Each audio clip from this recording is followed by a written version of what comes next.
Bueno, este domingo y el próximo vamos a tener una serie de 2 mensajes. El primero es acerca del anuncio. La serie la hemos titulado a los anuncios de la Navidad. Hoy vamos a hablar del anuncio a María y el próximo domingo hablaremos del anuncio a José. El anuncio a María aparece registrado en el Evangelio de Lucas, donde tuvimos la lectura devocional, Lucas capítulo 1, del 26 al 33. Mientras meditaba en este hermoso pasaje, un pasaje muy conocido, muy usado en estas épocas en que recordamos el nacimiento de nuestro Señor Jesucristo, me venía a la mente que la idea central de este es el Dios que nos busca. La historia de la salvación es la historia del Dios vivo que toma la iniciativa de salvarnos y en consecuencia nos busca. Nunca ha salido de nosotros el buscar a Dios. Siempre ha sido Dios quien nos ha buscado. La Biblia, hablando de una característica muy propia de los pecadores, es que no hay quien busque a Dios. Jesucristo dijo: yo he venido a buscar y a salvar lo que se había perdido. La salvación es un ejemplo para nosotros de que todo se trata de Dios. Una salvación por gracia, en la que Dios nos otorga un favor que no merecíamos. Él nos buscó, Él nos ha salvado. Y pudo hacerlo porque antes Dios había enviado a su Hijo a morir por nosotros. Él fue crucificado, el justo por los injustos, para llevarnos a Dios. Fue sepultado conforme a las Escrituras y resucitó al tercer día. Por eso hoy nosotros podemos proclamar un mensaje de esperanza para un mundo que no la tiene. Un mensaje de luz y perdón de parte de Dios para un mundo en oscuridad y bajo la pesada carga del pecado. Un mensaje único, un mensaje singular. No hay otro. No hay otro. No importa a dónde usted mire. No importa en qué dirección vaya y a cuántas personas pueda escuchar. No importa cuántos mensajes religiosos, cuántas filosofías. No hay otro mensaje como el mensaje del Evangelio.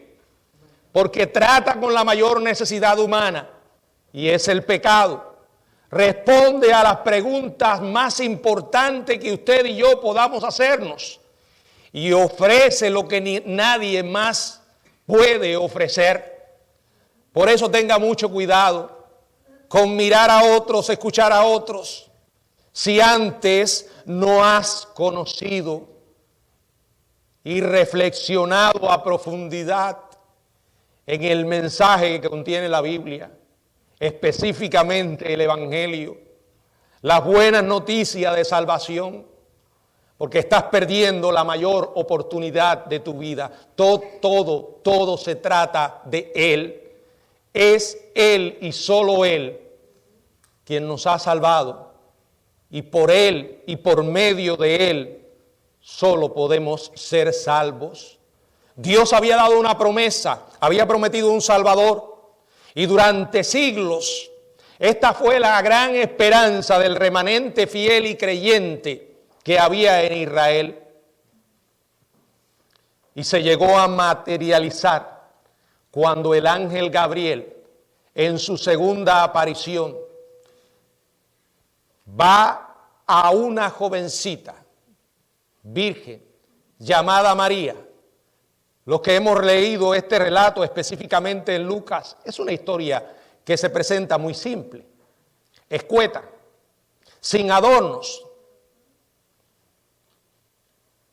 pero va resaltando el carácter divino del nacimiento de Cristo.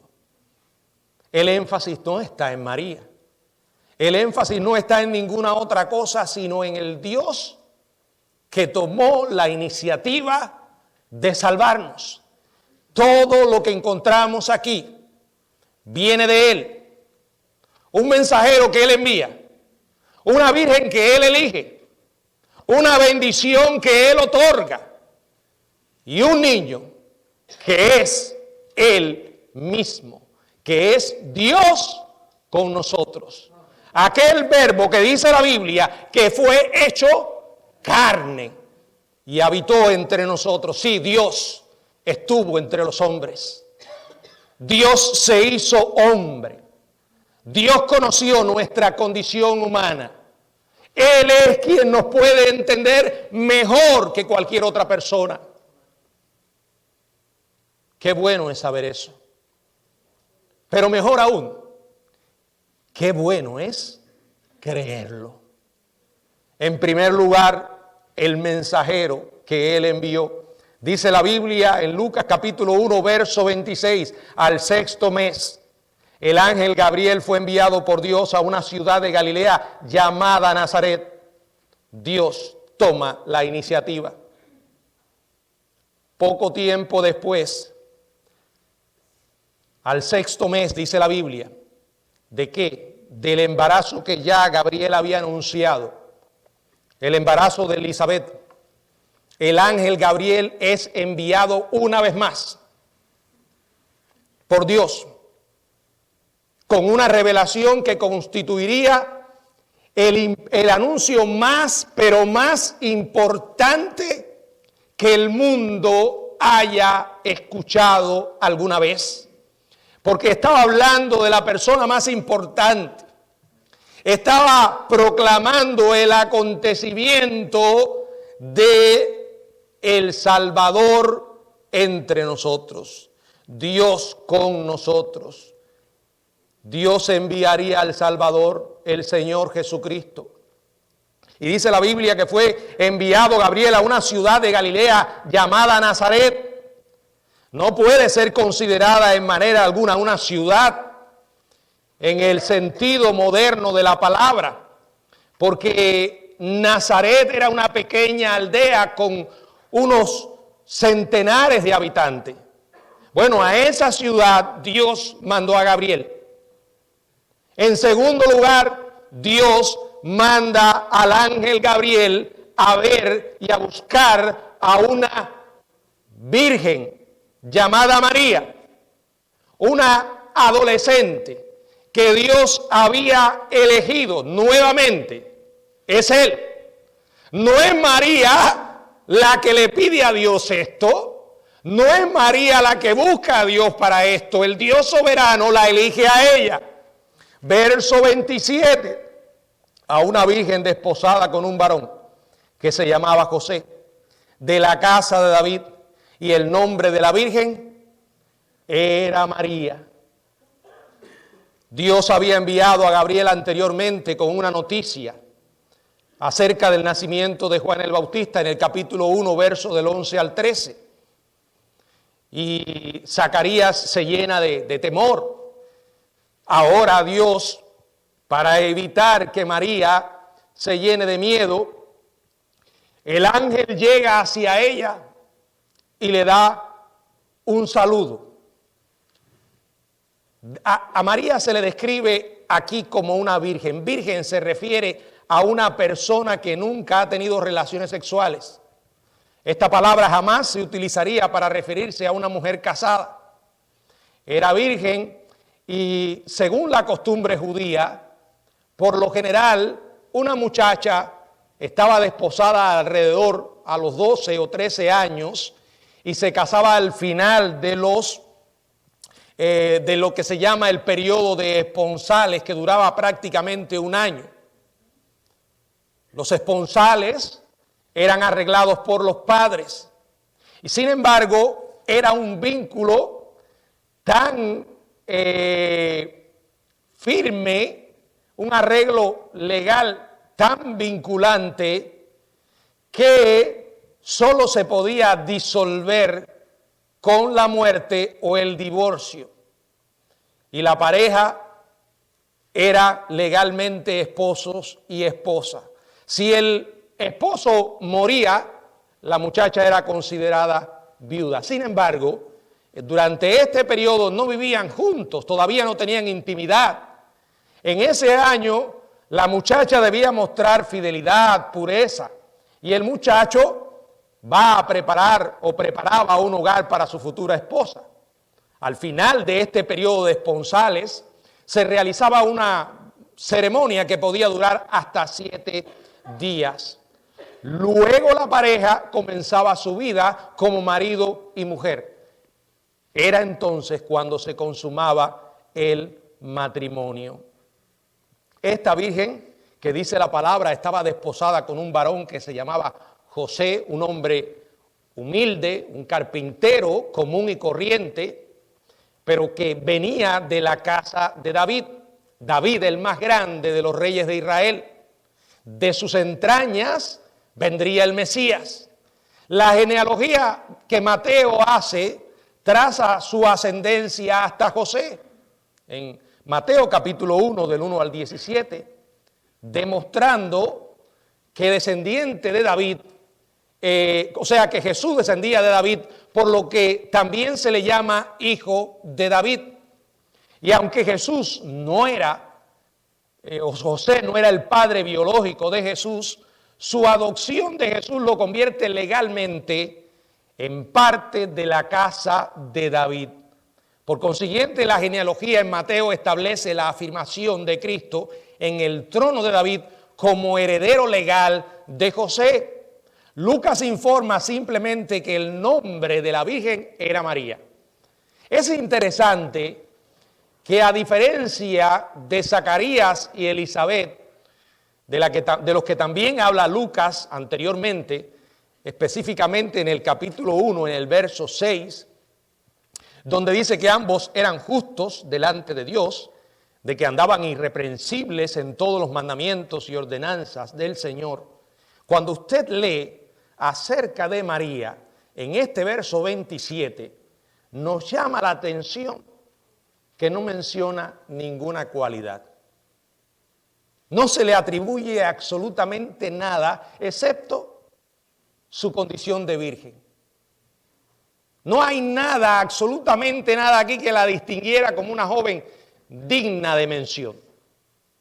Aunque sabemos, porque la misma Biblia lo presenta, en los versículos del 46 al 55, era una jovencita justa, era una jovencita obediente, humilde. Pero es como si el Espíritu Santo estuviera tratando de evitar algo que pudiera empeorar con lo que vendría después. El herético culto romano a María. Preste atención a la Biblia y a la manera como presenta a María. No se trata de María, nuevamente. Se trata del Dios que escogió a María. Verlo de otra manera es obviar la gracia de Dios para con ella. Es retorcer el significado de las Escrituras. Es distorsionar el corazón mismo del Evangelio, por cuanto la Biblia presenta con toda claridad que no hay justo ni aun uno. Y cuando dice todos somos pecadores, eso es lo que quiere realmente decir. María era pecadora como nosotros, pero Dios le extendió gracia. Dios la escogió soberanamente y Dios le da su bendición. En los versículos del 28 al 30, entrando el ángel en donde ella estaba, le dice: salve, muy favorecida, el Señor es contigo, bendita tú entre las mujeres.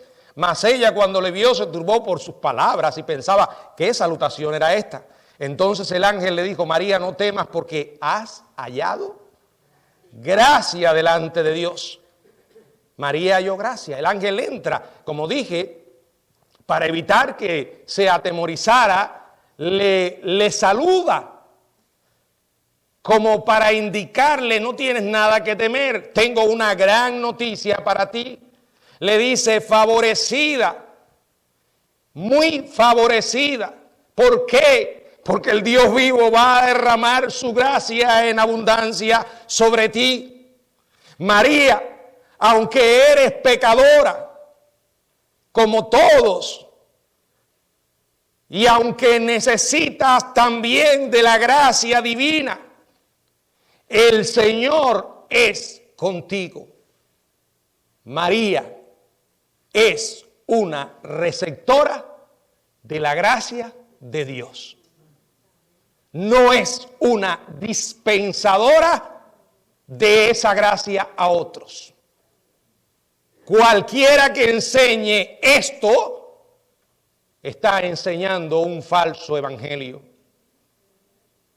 El evangelio es Dios manifestado en Cristo, enviando al Salvador al mundo a hacer algo que ningún ser humano en absoluto podía hacerlo: morir por los pecadores, pagar en la cruz por los pecadores, y conforme a las Escrituras después sería sepultado y resucitaría al tercer día. De eso se trata el evangelio. Usted y yo teníamos una deuda inmensa delante de Dios. No hay absolutamente ningún ser humano que pudiera o pueda o podrá pagar esa deuda. Por eso Dios se manifestó en carne y Jesucristo vino a hacer lo que ningún otro ser humano podía hacer. Por eso rechazar a Cristo es rechazar a Dios, es despreciar el pago que Dios quiso dar o dio por los pecadores, y al hacerlo, esa persona que rechaza está diciendo: yo voy a pagar. Qué semejante necedad. Por eso es que existe el infierno, un lugar de condenación. Por eso es que la Biblia describe ese lugar de condenación como eterno. Porque aquel que allí va a pagar por sus pecados, jamás, escúcheme bien, jamás terminará de pagar. Hay una ley en jurisprudencia, o sea, aquí entre nosotros, los seres humanos, que dice que mayor será la condena mientras mayor sea el delito y la persona contra la cual se comete ese delito. El pecado es ante todo una ofensa contra Dios. Aunque nos arruina la vida, nos la hace miserable, nos hace derramar lágrimas, nos lleva a la autodestrucción y a la destrucción de los demás. Lo peor del pecado es contra quién lo cometemos. El Dios santo, justo, perfecto, que hizo todo para que tú y yo podamos tener esperanza y podamos ir a Él. Lo hizo todo, todo se trata de Él. Y aún así, hay gente que dice: Dios, no te metas en mi vida. Yo prefiero seguir viviendo a mi manera, siguiendo mi propio camino. Lo que la Biblia describe de esta manera: cada cual se aparta por su camino. El hombre tiene delante de sí muchísimos caminos, siguiendo sus propias sendas. Pero hay camino que al hombre le parece bueno, pero al final es un camino de muerte, de muerte. Dios escogió a María y derramó sobre ella gracia, porque el Hijo que Dios engendraría en su ser sería una encarnación viva de la gracia. Le dijo: no temas, María. Y aquí lo dice claramente: has hallado gracia delante de Dios. Usted y yo no hemos sido escogidos para el propósito que fue escogida María. Pero usted y yo estamos aquí. Decimos que somos cristianos porque Dios derramó su gracia sobre nosotros. De no haber sido Él, no tendríamos la más mínima oportunidad de salvación. ¿Usted entiende esto? Si usted no entiende esto, no ha entendido nada. Se lo diré en otras palabras, esto no se trata de cuán bueno eres. En primer lugar, no eres bueno. Ninguno de nosotros lo es. Lo dice la Biblia, no hay justo ni aun uno. Oh, pero la gente me llama bueno. Pero la gente ve como bueno lo que yo hago. Todo es cuestión de esa perspectiva horizontal, de la manera como la gente ve nuestras acciones, pero no delante de Dios. No delante de Dios. Escogió a María, porque de ella vendría el Salvador, porque el Hijo también es divino. La palabra dice en el versículo 31 al 33, y ahora concebirás en tu vientre y darás a luz un hijo y llamarás su nombre Jesús. Este será grande y será llamado Hijo del Altísimo, y el Señor Dios le dará el trono de David su padre, y reinará sobre la casa de Jacob para siempre, y su reino no tendrá fin. La palabra de Dios dice claramente que María sería simplemente un instrumento. El Espíritu de Dios vendría sobre ella, y el nacimiento de Jesús sería un milagro. La encarnación es un milagro. Cualquier intento que hagamos de explicarlo, nos quedaremos cortos. Fue simplemente un milagro. Un milagro que hizo Dios para salvarnos. Y dice, concebirá en tu vientre, darás a luz un hijo y llamará su nombre Jesús. Jesús. ¿Saben lo que significa la palabra Jesús? Era la forma griega del nombre hebreo Yeshua. Jehová salva. En otras palabras, Jesús significa Salvador. Porque allí estaba la solución de Dios para el gran problema que tenemos los seres humanos. Todo lo que hoy podamos mencionar que hace nuestra vida más difícil es consecuencia del pecado. Todas las lágrimas que puedas hoy derramar, tú y otros que conoces, es consecuencia del pecado. La esperanza de la Biblia es que un día ya no habrá nada más de esto. No habrá más llanto ni más dolor. ¿Por qué? ¿Saben por qué? Porque Dios habrá anulado la maldición del pecado. Habrá terminado el pecado para siempre. Intento imaginar cómo será eso.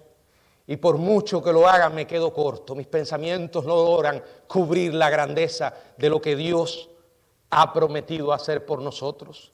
Este Jesús, dice la Biblia, que sería grande. Grande. La palabra grande es megas. Inmenso. Resulta difícil encontrar palabras humanas que hagan justicia a la majestuosidad y gloriosa persona del Señor Jesucristo. Él sería la definición misma de lo grande. Por ejemplo, cuando se habla de Juan el Bautista, dice la Biblia que sería grande delante de Dios. Pero aquí de Jesús simplemente se dice será grande. Él es la grandeza misma. No hay otro. Piénselo. No hay otro. La Biblia dice que Jesucristo está, en Efesios 1:21, sobre todo principado y autoridad, poder y señorío, sobre todo nombre que se nombra no solo en este siglo, sino también en el venidero. ¿Por qué? Porque Él es el Hijo del Altísimo.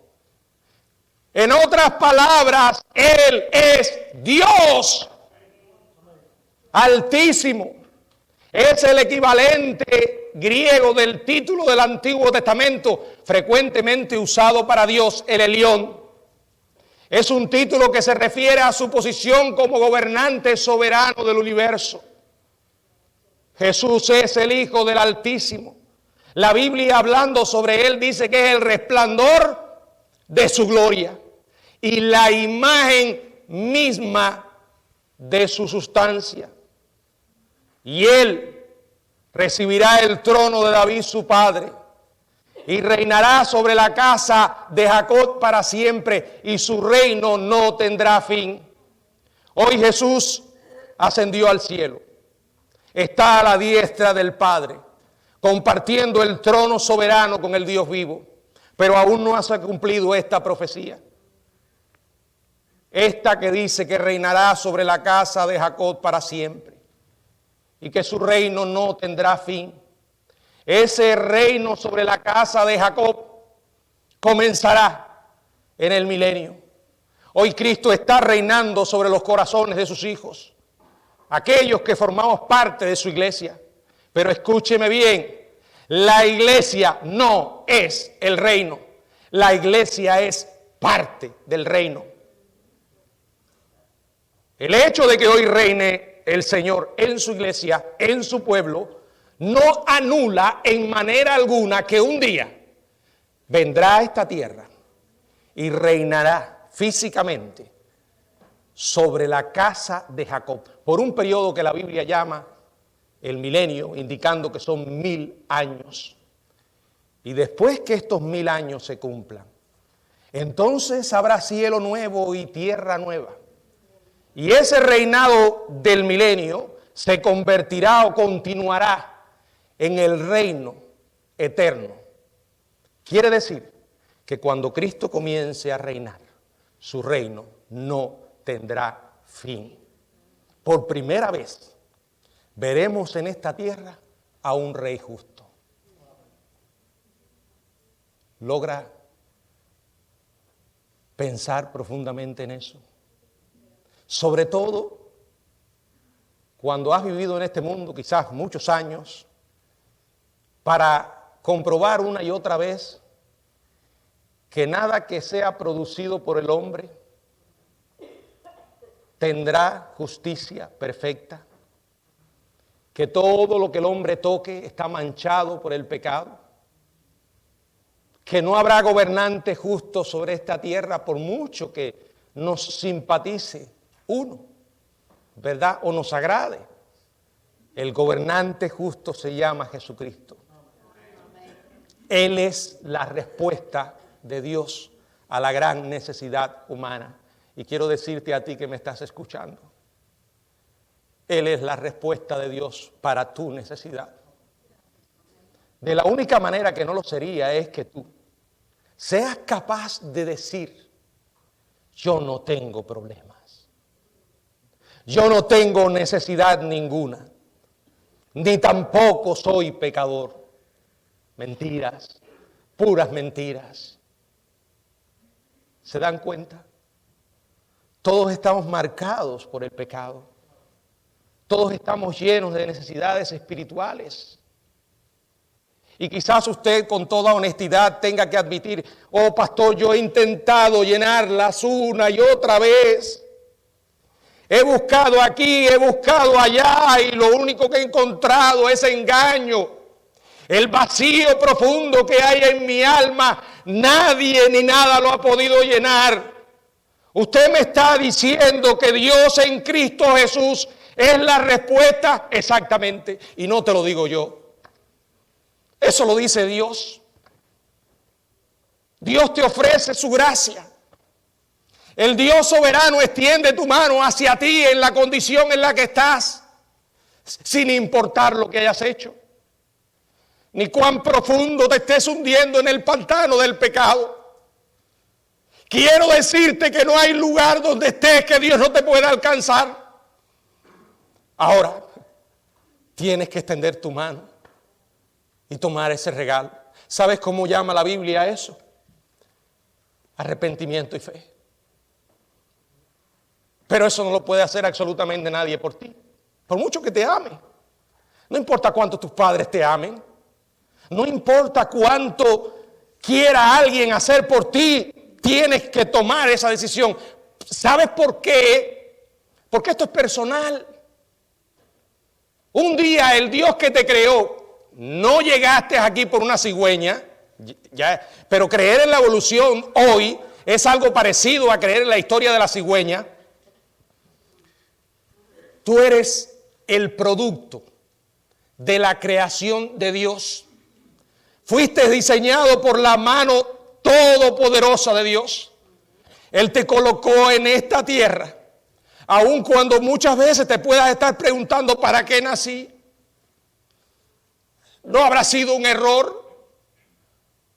Un accidente. No eres un error, no eres un accidente. Oh, pastor, pero usted ha visto el rostro que tengo. Claro, yo veo el mío. Y me conozco cuántas imperfecciones me marcan. Pero una y otra vez digo, Señor, tú me traíste. Y por cierto, tú me vas a sacar cuando lo determines. No eres un accidente. Pero un día va a llegar la hora en que tendrás que marchar de este mundo. El libro de Amós dice, prepárate para ese día. ¿Lo estás? Tienes un cuerpo perecedero y frágil, que un día volverá al polvo de la tierra, como dice la Biblia. Pero hay en ti un alma que Dios ha puesto que es eterna. Un día te vas a encontrar con ese Creador y Dios te pedirá cuenta por lo que hiciste ante la oferta que te dio de salvación. Te podrás ir de esta tarde de este lugar sin Jesucristo. Puedes hacerlo, de hecho muchos lo hacen todos los domingos. Entran y se van como si lo que hayamos dicho no tiene nada que ver con ellos. No me interesa, yo sigo con mi vida. Ese hombre lo que está loco y esa iglesia está llena de dementes. ¿Cómo se les ocurre cantar por media hora? Yo he contado otras veces que cuando fui por primera vez a una iglesia, lo que más descabellado veía era la gente cantando. Era un adolescente. Y veía aquello una locura, no tenía sentido para mí, pero que luego estaba de saber que unos pocos meses después entraría yo a hacer lo mismo. Pero con la gran diferencia que en ese otro momento ya conocía a Dios. Puedes irte y esto puede parecerte una locura, pero un día Dios te va a pedir cuenta y no podrás tener la excusa, yo no lo sabía. Jamás alguien me dijo sobre eso. La vida se escapa. Aparte de que se escapa rápido, es totalmente impredecible lo que puede ocurrir en los próximos días. Minutos, segundos. Hoy puedes estar vivo y en un segundo tu vida volar.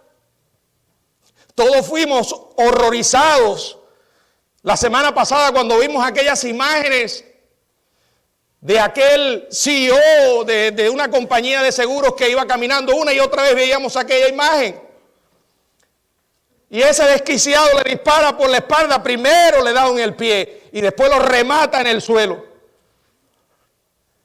Todos veíamos eso y decía, ¿cómo es posible? Y probablemente usted como yo pensó, ¿quién le iba a decir a ese hombre que ese iba a ser su último día? ¿Estás tú listo para ese último día? ¿Qué tienes que hacer? Simplemente venir a Dios, hablar con Él, pedirle perdón por tus pecados y por haber vivido separado de Él, por haberlo ignorado y rechazado por años. Reconoce que cuando Cristo murió en la cruz lo hizo por ti. Esa muerte en la cruz es la medida de cuánto Dios te amó. Sí, Dios te ama y te ama de verdad. ¿Sabes qué? Te ama mejor o más que cualquier persona, porque su amor es eterno, es perfecto. Te amó siendo como eres un enemigo de Él. Mostró su amor al enviar a Jesús. Aún si después de saber todo esto sigues rechazando, tú eres el responsable. Yo no sé si en esta tarde, en este lugar, habrá alguien que quiera pedirle perdón a Dios. que quiera hablar con Él allí donde está y decirle: Dios, perdóname. Esta vida que yo he tenido no tiene sentido, Señor. Tú sabes que no soy feliz, tú sabes que no tengo paz. Tú sabes, Señor, que he intentado muchas cosas y todas me han fallado. Señor, si tú eres real, si verdaderamente es cierto lo que dice ese pastor, perdóname. Yo voy a creer en ti, Señor. Yo recibo a Cristo como mi Salvador, me arrepiento y te pido perdón. Cámbiame, Señor. Señor, dame paz. Ayúdame a vivir los días que tú me dejes vivir contigo, Padre. Hazme una nueva persona. Gracias por perdonar mis pecados. Gracias por darme la vida eterna. Gracias porque me permites en esta Navidad celebrar verdaderamente lo que significa. Te lo pido en el nombre de Jesucristo. Amén. Yo no sé si alguno habrá orado de esta manera. Yo espero que sí. No sé si a alguien de los que está aquí le gustaría ponerse en pie para que ore por él o por ella después de haber hecho esta decisión. Si no lo quieres hacer en este momento, Dios le bendiga a Patricia, Dios le bendiga a usted también. ¿Alguien más quiere ponerse de pie? No para que le vean, porque esto no tiene sentido, sino para que Dios sepa que tú vas en serio, que entendiste de qué se trata y le estás pidiendo perdón a Él.